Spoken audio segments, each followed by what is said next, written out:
Attention, vous écoutez un programme audioactif. Oh, touching! Jack Miller nudging him wide as well. Contact! Miller and Mir! Side to side! They bash into each other. The checkered flag is out. It's Zarco versus Martin for second, but the race winner tonight. No questions about it. A stunner from Fabio Quartararo to win.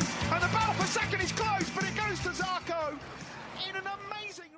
Bonjour à tous et bienvenue dans un nouvel épisode de C'est qui en pôle. Aujourd'hui, un petit épisode hors série pour faire un point sur la catégorie Sportbike qui a fait son apparition dans le championnat mondial du World Superbike il y a quelques semaines et pour laquelle on a vite compris que tout le monde ne savait pas trop de quoi en parler sur la piste. On va donc faire le point sur cette nouvelle catégorie avec Auton et Gueno. Comment ça va vous deux ? Salut, écoute, tout va bien. Impeccable, salut à tous. Alors, Auton, est-ce que tu peux nous dire en quoi consiste cette nouvelle catégorie, s'il te plaît ? Oh là, alors, bon, je vais essayer de pas faire trop long, mais vous vous souvenez du Super Sport 300 ? Les motos, elles Non. étaient pas assez puissantes. Donc, c'était des courses en paquet et les chutes qui avaient lieu, ça pouvait vite dégénérer en accidents assez graves. Par exemple, en 2021, il y a le cousin de Maverick Viñales, Dean Berta Viñales, qui est mort à Jerez. Et du coup, depuis plusieurs années, il y a une espèce de réflexion pour changer la catégorie, faire un nouveau règlement et réduire un peu les risques. Donc ça passait par une augmentation de la cylindrée.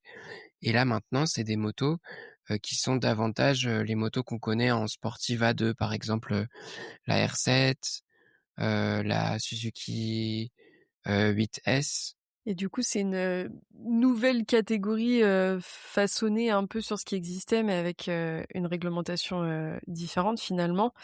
Est-ce que, Gueno, ça nous laisse un peu perplexe, cette nouvelle catégorie, de ce qu'on a pu en voir sur le premier week-end à Portimao ? Moi j'aimais bien l'idée, parce que finalement c'est sympa de voir des courses de moto qu'on croise tous les jours.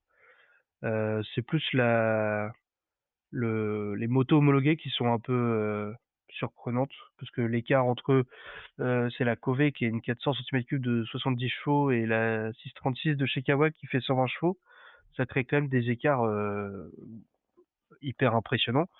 Donc bon, un peu perplexe, mais après, moi j'ai regardé les deux cours, j'ai trouvé ça très sympa à regarder. Donc bon, finalement, c'est peut-être le principal. Ouais, ça Ouais, fait du puis, spectacle. Ouais, ça fait du spectacle, mais du coup, comme tu disais, Gueno, quand on en parlait, c'est que tu te retrouves avec des Kawa et des Honda qui ont des machines super sport bridées à 90 chevaux face à des on sait pas. Aprilia, Triumph. Enfin, sauf erreur de ma part, personne ne sait trop comment la bride fonctionne. J'ai rien vu passer. Alors, je sais qu'en super sport, le championnat ne refuse de communiquer aux journalistes et au public le règlement au niveau des brides. Je suppose que c'est pareil pour le sport bike. Donc a priori, je sais pas comment ils ont fait, mais j'imagine qu'ils ont pas bridé tout le monde à 70 chevaux, sinon ce serait quand même un peu bête. Donc je sais pas. Il y a forcément des brides, mais aucune idée de comment ça fonctionne. On va se renseigner sur le sujet parce qu'effectivement, si elles sont bridées à 90 et les autres non, ou En d'une fait, autre manière. c'est tout le sujet et c'est là où je voulais en venir. Je pense qu'on pourra parler de ça, mais après avoir présenté un peu les pilotes.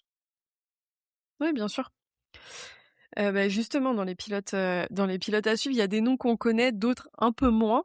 Mais il y a un certain David Salvador, un Artigas aussi qui est là, un Venman, des pilotes finalement qu'on a pu voir rouler dans d'autres catégories. On a aussi Carter Thompson, Geoffrey Buis, Elias Bartoli, et surtout on a des Français qui ont fait leur apparition et qu'on a pu voir rouler dans la catégorie. Et ça, pour le coup, ça nous a vraiment fait plaisir. On a pu retrouver Gabin Cazard et Diego Poncet qui seront là sur quelques manches. On rappelle que Diego Poncet roulait l'année dernière en FSBK et allait se battre fort sur la piste. Donc moi, c'était une agréable surprise de le retrouver dans la catégorie.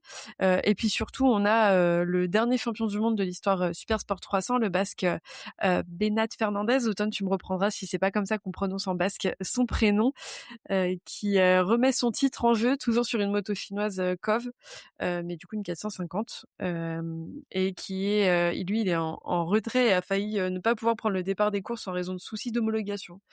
Hem, Ça c'est, Automne, il me semble que qui a noté ça, dans notre superconducteur, Ouais, puisqu'il y a pas d'assez d'exemplaires vendus pour le moment, et ils ont eu une dérogation, mais ils ne marquent pas de points au championnat. Donc c'est un peu obscur quand c'est même cette ça, histoire. exactement. En fait, c'est tout le problème de cette catégorie. Hem et celui qui en parle le mieux, je trouve, c'est Efren Vasquez, donc l'ancien pilote Moto3, qui est le manager de Beñat Fernandez. Et donc en fait, ce qu'il expliquait, c'est que les motos, normalement, c'est censé être des motos, à 2 entrée de gamme en sportive. C'est pour ça qu'il y a la R7, qu'il y a la Vitesse, qu'il y a la Triumph, la nouvelle Daytona, et l'Aprilia 660. Et les Honda et Kawasaki, ils avaient des motos qui auraient pu correspondre à ça. Mais ils ont choisi à la place de mettre leur moto de super sport bridée à la puissance de 90 chevaux qui est le maximum pour la catégorie. Et ça leur donne un avantage parce que forcément la partie cycle, les suspensions, tous ces éléments-là sur les motos de super sport de base, et ben c'est des motos qui coûtent plus cher, c'est des motos qui sont plus poussées, et donc ça leur confère quand même un gros avantage en partie cycle. Ouais, ce qui est assez, c'est un peu de la triche finalement quand tu y penses. Et c'est pas du tout équitable, pour les autres pilotes, qui sont sur la piste, ni pour les autres constructeurs. Mais du coup, on verra ce que ça donne, dans les mois à venir, dans les futures manches, puisque je pense qu'on aura aussi plus d'informations avec des journalistes sur place qui vont forcément s'intéresser un peu et aller creuser tout ça. Donc on pourra, en reparler, à l'avenir. Gouino, est-ce que, avant qu'on clôture, cette petite, parenthèse sport bike, est-ce que tu veux nous dire un mot sur les courses qu'on a pu voir à Portimao? Des courses très disputées. Enfin, ça rappelle un peu le super sport avec ou même le WCR avec par contre des plus gros paquets, mais parce qu'il y a sans doute plus de pilotes. Donc des courses très bagarrées. En plus, Portimao, c'est quand même un circuit qui s'y prête assez bien. À voir comment ce sera sur des circuits un peu plus conventionnels. Mais en tout cas, sur les deux courses, je me suis pas du tout ennuyé une seule seconde. Après, il y a quand même eu un drapeau rouge, mais bon là c'est pas de la faute de la catégorie, un peu bizarre sur la course 1 parce qu'il aurait pu être sorti plus tôt. Il y a quand même eu un crash assez sévère dans le fameux virage 1, là où il y en a à chaque fois. Mais à part ça, moi j'ai trouvé les deux courses vraiment chouettes, plein de bagarres. La deuxième était peut-être un peu moins, un peu plus pliée d'avance. Les Kawa ont vraiment pris la tête, je dirais, sur le déni de la course. Mais la première, par contre, impossible de savoir qui allait gagner avant le dernier tour. C'était des belles courses. Après, moi, ce qui me fait vraiment plaisir avec cette nouvelle catégorie, c'est qu'il y a un retour de plusieurs marques dans le championnat. Ça faisait longtemps qu'on n'avait pas vu de Suzuki sur la grille. Aprilia, ils étaient sortis du Superbike. Donc c'est bien de voir ces motos. Et Triumph qui est dans une autre catégorie que Super Sport, ça élargit sa présence sur la grille. Mais ouais, il y a une espèce de disparité. Peut-être qu'il faudra réajuster le règlement. En championnat Superbike, ils sont très forts pour réajuster en cours de saison les régimes moteurs de certaines machines par rapport à d'autres. Mais pour en revenir à ce que racontait Efren Vasquez, en fait, bah, il félicitait Elia Bartolini, Jeffrey Buis, Vanucci, Flerakers et Hirachi parce que avec les Triumph, Suzuki et Aprilia, c'était les seuls vrais sport bikes du top 10. Et après, sa comparaison, c'était de dire, en fait, Yamaha, ils courent avec des R7, alors qu'ils ont une R6 qui ne sert plus à rien en ce moment, qui est la meilleure 600 de toutes les motos japonaises. Enfin, elle a tellement dominé la catégorie 600. Et donc, pourquoi est-ce que Yamaha, en voyant ça, ne se dirait pas, bah, j'ai qu'à mettre une R6 en baissant la puissance, tu vois?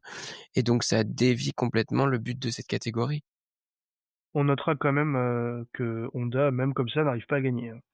Finalement, c'est- Ouais, c'était c'est pas la bon. catégorie le problème. C'est rude, mais assez factuel. Hem, je pense qu'on a fait le tour. Déjà, c'est un peu plus clair pour, les gens qui nous écoutent et qui comprenaient pas grand-chose, à la catégorie. Je pense qu'il y a encore, comme je l'ai dit tout à l'heure, plein de choses à comprendre, à voir et à mettre en place, autour, de ce nouvel OVNI, dans le championnat. Mmh mh. Hem Moi, juste une Donc, petite question, je sais pas si vous avez vu passer l'info. Ils ont le même calendrier que le Superbike ou c'est plus comme le WCR, ils ont un calendrier plus petit. le Euh, calendrier, il a C'est que c'est la 12 manches. Là, ils vont rouler, ils roulent à Assen, ils roulent en République tchèque, et après ils seront à Aragon, à Émilie-Romagne. Ils seront à Magny-Cours aussi. Et après ils finiront, ils feront Italie et Espagne pour la manche du 18 octobre pour terminer. Donc ils ont ils ont que 12. quasiment tout, mais ouais, je il Ouais, crois leur manque qu'ils deux ont trois pas trucs. Ok. Estoril Puis c'est ça. pas Donington apparemment. et pas Donington. Euh, Ok. non, pas Donington. Mais après Donington, c'est vrai que ça peut s'expliquer pour les petits teams. C'est très compliqué de faire le déplacement maintenant avec le Brexit. Enfin, ça prend Je beaucoup dis complètement d'énergie, des beaucoup de bêtises, moyens. c'est pas 12, ils ont pas 12 manches, ils en ont 8, pardon. Ils font 8 manches sur le calendrier des 12 manches en Superbike. Mais effectivement, ils sont pas allés à Phillip Island typiquement. Ouais, Ils ça c'est vont pas logique, ouais. faire.